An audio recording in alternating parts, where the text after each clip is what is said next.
I met a gambler in Wyoming territory and learned something about the terrible war between the states.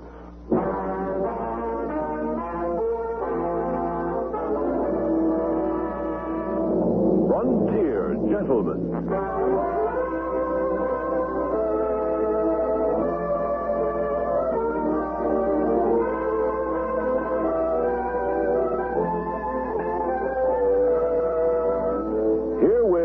An Englishman's account of life and death in the West. As a reporter for the London Times, he writes his colorful and unusual stories. But as a man with a gun, he lives and becomes a part of the violent years in the new territories. Now, starring John Dehner, this is the story of J.B. Kendle, Frontier Gentlemen.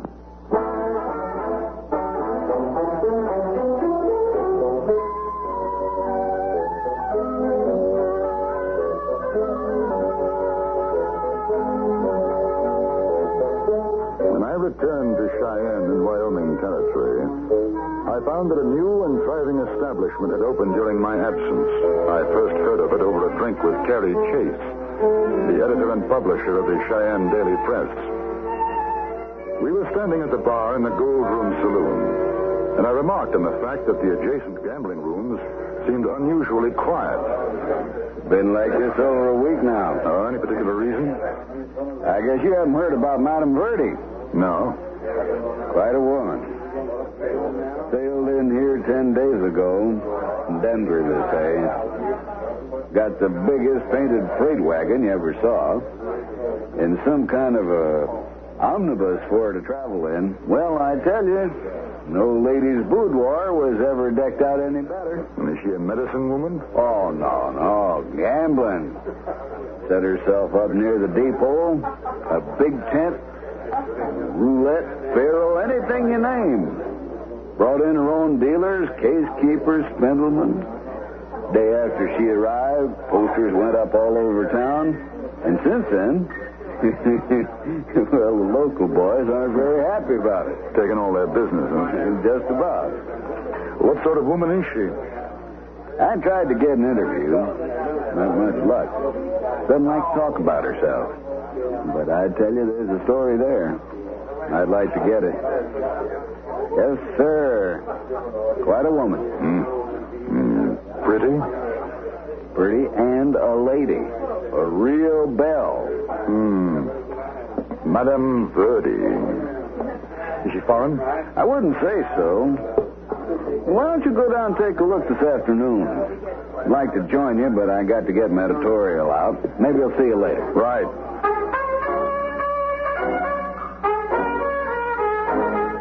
I found the tent, a huge affair, 100 yards or so from the railroad depot. Inside, a crowd of men thronged about several tables, and I recognized a number of wealthy cattlemen whom I had met a few weeks earlier at the Cheyenne Club. Then I saw Madame Verdi. She was rather small, quite lovely, wearing a very simple white and gold gown which set off her long, jet black hair. The effect was striking, as I was sure it was meant to be. She sat behind a small table dealing a game called 21. As I approached, she looked up, caught my eye for a moment, then returned to the game. I stood watching. Cards? You can hit me again, ma'am. Oh, that's just fine. You, sir? I stand. Page 21. Well, I'll be No language, if you please, gentlemen. I ain't never seen such luck as Buck the Tiger against Tin Horn down Abilene. And when he got through, I didn't have a tail feather left. The luck of the cards. Yeah. You want to sit in, sir? There's room for another. No, thank you. 21 isn't exactly my game. We have roulette, faro, dice, poker. Matter of fact, I came to see you. Yeah, well, you ain't alone, mister. You see, there ain't nobody I'd rather lose to. You can throw him out again, madam.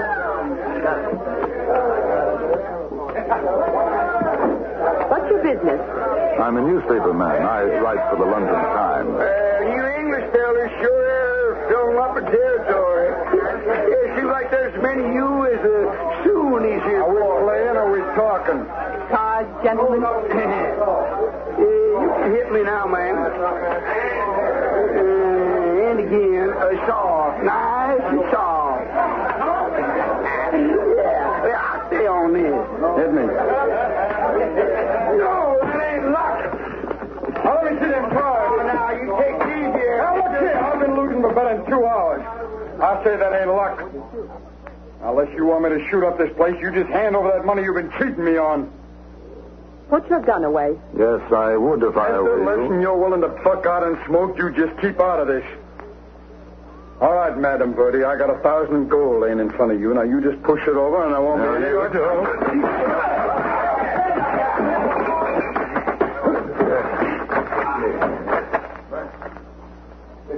Yeah, now, mister, you know, for an Englishman, you got a real likely face there. Hey, look at that. He's asleep and as gentle as a dead cat. Is everything all right, ma'am? Yes, thank you, Ed. Take him outside and throw a bucket of water over him. Tell Charlie to take over from me. Oh, you leaving, ma'am? For a little while. Well, I'll be waiting for you. Still got a ways to go before I'm clean out. Perhaps you'll let me stand you a drink, sir. No, thank you. It's a little early for me. I'm grateful for what you did just now, but really it wasn't necessary. He never would have left the tent alive. My boys are always on the watch for things like that. I didn't know. What do they call you? Kendle, J.B. Kendle. Will you come over to my place, Mr. Kendle? It's quieter.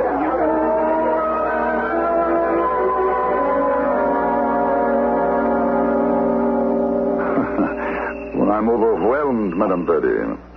I must say I've never seen anything like it. My home on wheels. I'm a traveling woman, Mr. Kendle, but I see no reason to give up my comfort. Won't you sit down? Thank you. Are you fond of birds, Mr. Kendle? I don't think I've ever thought of it one way or the other. This is my pet, Trinket. He's been with me for 3 years now. I don't usually talk to newspaper men. So I understand. Mr. Chase of the Cheyenne Press told me he didn't have much luck. Some newspaper men have been rather unkind. Well, I think that readers in England would be fascinated by you. What, for example, would fascinate them? The obvious. That a young and very pretty woman is running the most successful gambling establishment in Cheyenne. And she bears the somewhat unusual name, Madame Birdie. It used to be Madame Vestal. That was in Denver. And before that? I was Mrs. Newt Hallett. My husband was an army surgeon. He died in Texas of yellow fever. Oh. After that, I tutored for a while at an Indian agency. Then I found that I possessed an uncommon skill with the cards. There now. You have my entire history. Or at least something to start with. Where were you born? I think that's one thing that I don't care to tell you. Where were you reared? And that's another. Does the sort of thing that happened before in the tent occur very often? No. Do men take advantage of you simply because you're a woman? The contrary. I usually take advantage of that fact myself. With dire results, I have no doubt. Well, I imagine that you're not particularly popular at this moment with the gambling hall owners here in Cheyenne. I'm only interested in popularity, Mr. Kendle. And it fills my cash box. I stayed on for another 10 minutes odd and learned very little more beyond the fact that the full name she now used was Lurline Monteverdi. Highly theatrical, she knew, but felt it was part of her work. When I once again attempted to probe into her past, she excused herself rather abruptly and returned to the big gambling tent. I walked over to Carrie Chase's office and told him about the interview. It wasn't until later that I learned what was taking place at that same moment in a room behind the Silver Dollar Saloon. Several men were present, and their faces were grim. They were listening to the Silver Dollar's owner, a man named Jonas Root. Now, boys, I call this here meeting because we're all up against the same trouble. That trouble being one calico queen named Madame Verdi. Ain't no call now for us to keep on trying to cut each other's throats to get customers for our places. Because she's got 'em all. That's the way it sits. Now, boys, here's what I figure. What we need now is an association of gambling parlor owners, which association is made up of all of us here in this room. And we got a purpose. Which purpose is to get rid of said calico queen named Madame Verdi. All right, now lay off your tongue, all Jonas.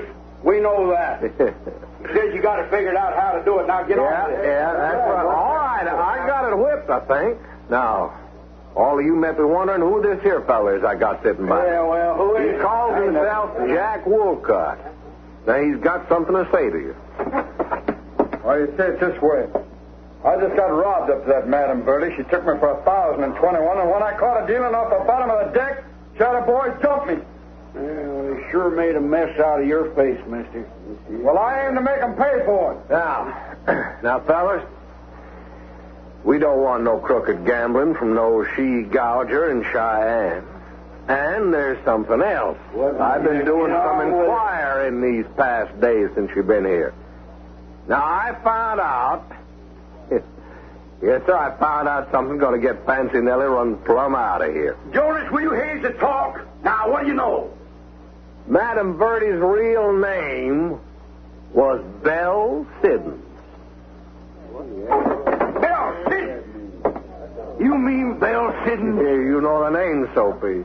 She's that Confederate spy, Belle Siddons? She is the same. Well, I was on guard duty in Grant Street Prison back in St. Louis when they brought her in.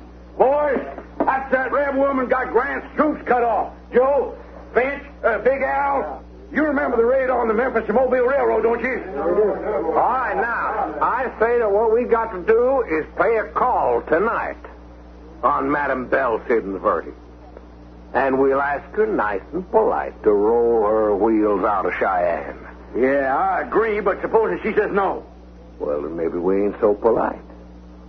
Maybe then we take her out riding under a cottonwood leaf.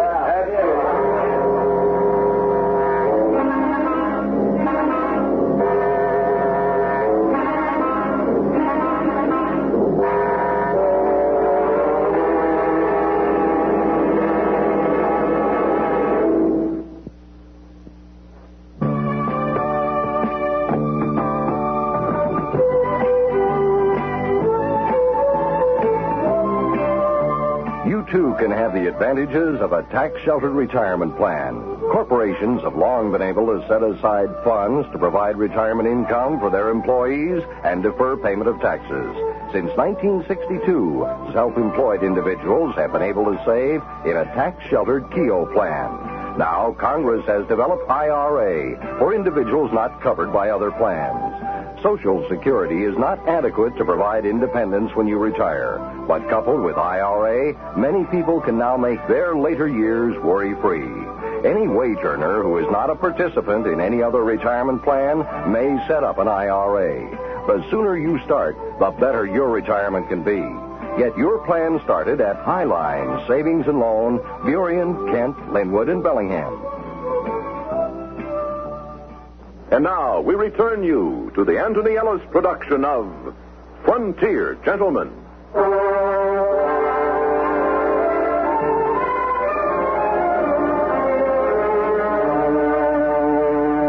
Neither Chase nor I had any idea what was brewing among the members of the newly formed Association of Gambling Parlor Owners.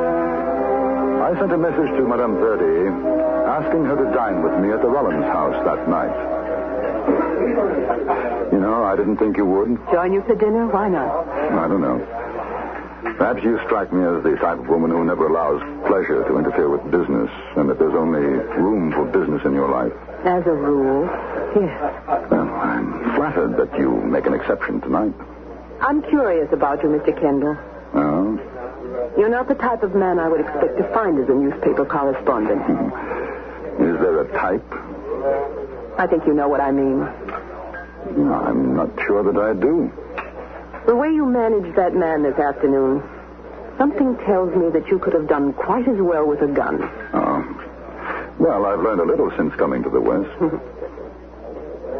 And what did you do before coming here? A little of everything. You don't like to talk about yourself? There's not much to tell. Really. I was in the army in India. Spent 5 years there. Went home to England. And I didn't find it home anymore, so I got a job through a friend of mine who works on the London Times. I send back articles on life in the American West. They buy them from me. I've met Englishmen who sound a great deal more English than you do. It's quite possible. I haven't cultivated the accent for some time now. You sound bitter. What happened in England? I didn't say anything happened. You didn't have to. Must be a card sense that gives you an insight into a man's thoughts. I'm seldom wrong. That's why I sit on the other side of the table. You see? It's so easy to ask questions. Not always as simple to answer them, is it?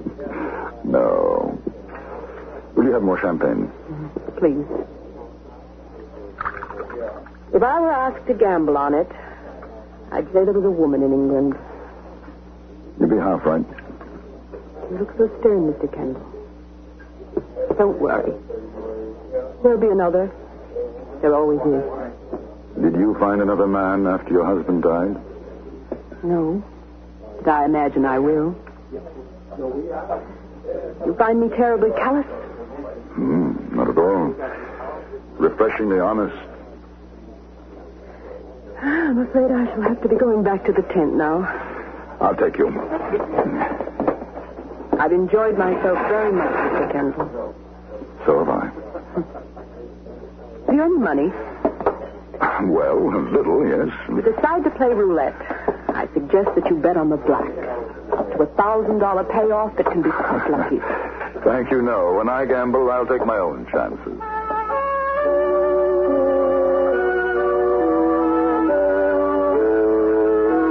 It was a fine evening, and instead of taking the carriage she had hired, we walked toward her place. Neither of us spoke much. We had come to the end of the street when we saw the group of men waiting outside the big tent. They turned as we approached and walked toward us. I felt a sinking sensation in my stomach as I recognized one of them, the man I had hit that afternoon. All of them were armed. Good evening, Madam Verdi. Good evening, gentlemen. Waiting to try your luck with me? Well, I'll tell you, ma'am, we're waiting to talk to you in private. That fellow, he's with us. He's one of them that pistol whipped me. He's a shill. Let's go inside the tent, gentlemen. I'll buy you a drink. No. We'll do our talking out here. Jason, will you get on with it? Ma'am, we represent the Cheyenne Association of Gambling Parlor Owners. You ain't a member. No, I'm not. And we got a complaint that you're not running your games clean. The association don't like that. So we took a vote, and we agreed that you got to be out of this here town come morning. Where did you hear that Madame Verdi runs a crooked game? From him? Yeah, from me. Besides which, she ain't no Madame Verdi. I know you. Maybe you don't remember me, but I seen you, Belle Siddons, when they brought you to the St. Louis prison in chains. We don't want no Confederate spies in Cheyenne. I don't know anything about that, but she wasn't cheating. Your friend here decided he couldn't afford to lose anymore, so he drew his gun on a lady and tried to get it back. I hit him. That's all there was to it. You're a liar. And if I don't choose to leave? You ain't got no choice, Belle. You get, or you're going to find yourself looking through cottonwood leaves, which is what should have happened to you anyway. That's the way we handle your kind around here. There won't be any need for that. Miss Siddons is going to be sensible. Ain't you, ma'am? There's a lot of folks in Cheyenne might not take kindly to you being a Confederate spy and everything. Might even take matters out of our hands if they found out. You gentlemen seem to be holding the cards. That's the way to look at it. Hey, Kendle. Who's that? Oh, the newspaper fella. Chase. I thought that was you. Evening, ma'am. Evening. Oh, how are you, Rude? Chase. You come over to see how she does it. I hear your places aren't making out so well. Thought I'd take a spin at the roulette table, Madam Verdi. I should be honored, Mr. Chase. Why don't we all go in together? No, I got to be getting back to the Silver Dollar. You won't forget our our little deal, will you, ma'am? No, I won't.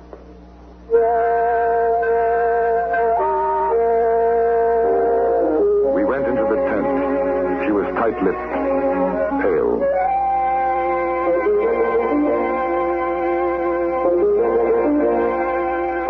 Later, at exactly 2 o'clock, she called a halt to the play and the tent was cleared.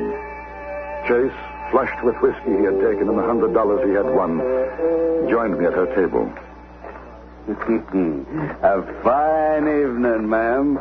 You're a credit to Cheyenne. You run a square game, and I'm going to say so in my next editorial. Thank you, Mr. Chase, but you needn't bother. I'm leaving in the morning. Oh, now you can't do that. I'll be heading for Deadwood. Why, ma'am, you could spend the rest of your life around here. And I'm afraid not. Well, sure you can. Isn't that so, Kendle? No, that ain't so. Now, she's getting out. But before she does, she's giving me back that 1,000. Ain't you, Madam Verdi? I very much doubt it. Go away now, before you get into more trouble. Now, you keep out of this, mister. I'm talking to the lady. Now, how about it, Madam Verdi? You lost fairly. And I say I was cheated. Now, you know, folks in Cheyenne could do a lot of damage to this place. Maybe to you if they found out about certain things. Get out. I will. When I get my money. What's it all about? What? Oh, he doesn't know, huh? Well, Mr. Chase, you can print it in your paper. Print what? Well, do I get it? Yes. No. No, it doesn't matter. Let him talk. The war's over. People won't mind. People do mind, Mr. Kendle. I'm afraid they're going to go on minding for a long time. I wish somebody would tell me what people will talk about. That's good. You're a scummy little rat. Maybe. But I was a rat that fought for the Union. I wasn't a stinking... Shut up. Don't cry. Here's your money. What's the matter, mister? You scared to draw? Just waiting for you. You're the one who's going to do the killing. Remember?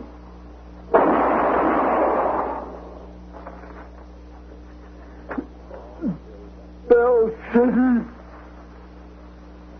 Dirty. Stinking Confederate.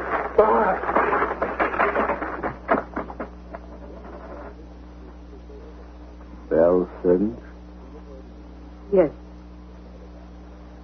Oh. I'm sorry you had to do that, Mr. Kendle. I am, too. I'll be gone in the morning. Thank you for your friendship. Why not stay? Mr. Chase. I think she better go. Thanks to Miss Siddons, I lost my brother in the Memphis-Mobile raid. I'll wait for you outside, Kendle.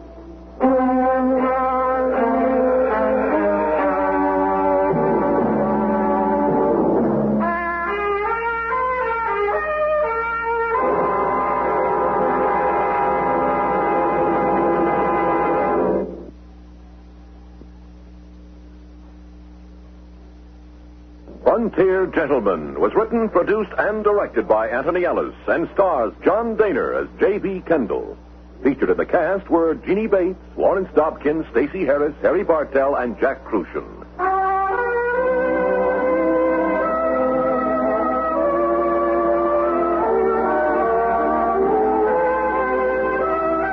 Join us again next week for another report from the Frontier Gentleman. Bud Sewell speaking.